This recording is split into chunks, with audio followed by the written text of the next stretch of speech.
그럼 네, 풍산 한번 점검해 보겠습니다.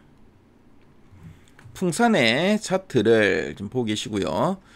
풍산은 뭐 지난 7월에 주가가 한 16만원대까지 올라갔었죠. 그러다가 8월 들어서 좀 주춤한 흐름이고요. 그 이후에 계속 좀 행보하는 흐름이 나타나고 있습니다. 최근 3개월 증권사에서 제시 중인 향후 1년 목표 주가 평균값이 한 17만 2,500원 정도 되고요. 현재가 대비 상승 여력이 한 43.86% 정도 있다고 보고 있네요. 자, 그럼 애널리스트 탐방 리포트 한번 살펴보도록 하겠습니다.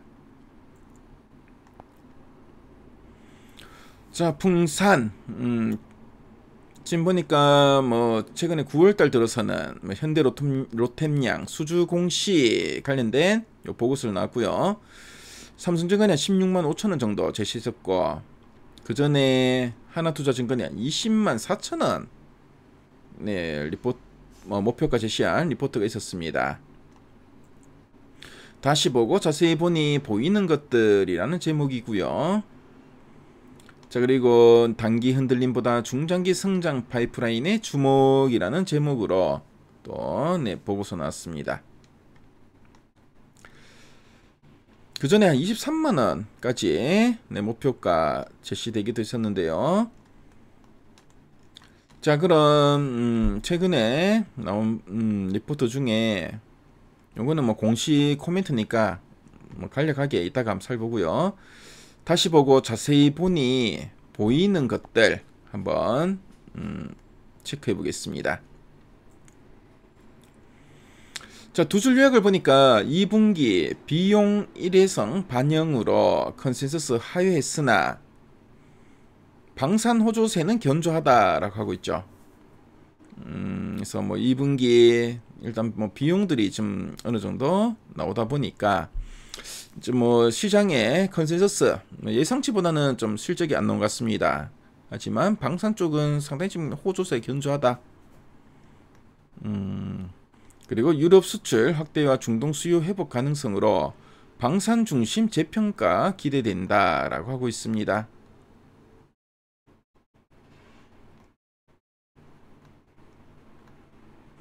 그래서 2분기 실적을 보니까 자, 연결 영업이 936억 원, 컨센서스 대비 한 17%는 하회할 거다. 하회했다. 그러니까 컨센서스를 한 17% 하회했다는 말이죠. 시장 평균 기대치 1200보다 264억 원이 낮았다. 원인은 뭐 퇴직급여 충당금 같은 이런 비용 때문입니다. 그리고 뭐 인건비도 증가했고, 근데 신동과 방산 이 두 가지 사업 모두 이제 호조를 보였고 가동률도 상승했고, 자, 인건비 증가가 어닝 쇼크로 볼 상황은 아니다 라고 보고 있죠. 일단 뭐 사업 자체는 그래도 가동률도 상승하고 뭐 괜찮다 이렇게 이야기하는데, 이런 좀 일회성 비용 때문에 부진했는 거다 라고 보고 있습니다. 그래서 방산 수출 동량 지난 7월에 스웨덴, 영국 쪽에서 한국산 탄약류를 수입했고, 자, 뭐 7월달 요 해외 쪽에 수출량이 스웨덴과 영국의 수입량이 지난 15년간 누적 수입액을 초과한 규모로 합니다. 한 달 만에 초과했다고 하네요.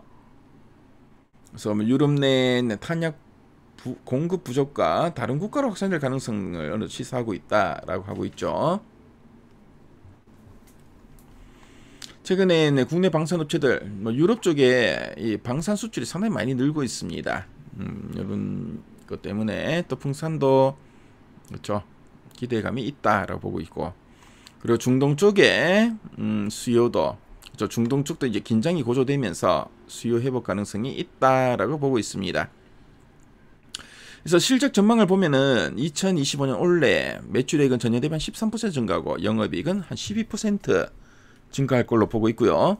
자, 내년에도 매출액은 올해 대비 한 23% 증가하고 영업이익은 한 40.3% 증가할 것으로 보고 있습니다.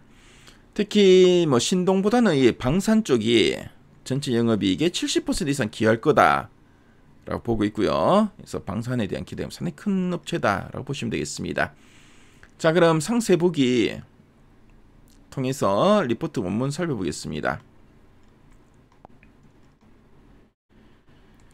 2분기 실적은 쇼크가 아니다. 그래서 일회성 비용 이런 게 나왔죠. 그래서 지금 뭐 신동과 방산 모두 뭐 업황 자체는 나쁘지 않다는 거죠. 호조세를 보이는데 그런 비용 때문에 그러니까 쇼크는 아니다. 그리고 해외 쪽에 대한 이런 이야기 그렇죠. 쭉 나와 있죠. 그래서 네 뭐 풍선에 좀 더 아시고 싶은 분들은 미래 가이드 앱에서 리포트 원문까지 한번 체크해 보시면 좋을 것 같습니다. 그래서 지금까지 풍산 한번 살펴봤습니다.